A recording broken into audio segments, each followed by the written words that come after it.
எல்லா பேரண்ட்ஸ்க்கும் என்னுடைய பணிவான வணக்கம்.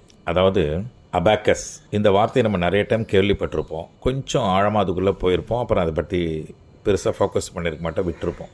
ஒரு மாணவன் ஏன் பலவீனமாக இருக்கான், அவன் ஏன் கல்வி சரியாக அமையலை, ஏன் படிப்பு வரலை அப்படின்னு கூர்ந்து கவனிக்கும் போது அவனுடைய ஃபண்டமெண்டல் பேசிக் சைல்டுஹுட் டெசிஷன், அந்த குழந்தை பருவத்திலேயே அவனுடைய அந்த கல்வி திறனும் கூர்ந்து கவனிக்கிற சக்தி, அதாவது செறிவுன்னு சொல்லுவாங்க, செறிவு ஆற்றல் அப்படின்னா கான்சன்ட்ரேட்டிங் பவர், இதெல்லாம் டெவலப் பண்ணாமலேயே விட்டதுனால மேத்தமெட்டிக்ஸ்னு வரும்போது பார்த்திங்கன்னா மேத்ஸுனாலே எல்லாருக்கும் அலர்ஜி, மேத்ஸே வராதுங்கிற மாதிரி அது ஒரு பரம்பரை வியாதி மாதிரி ஆகிப்போச்சு.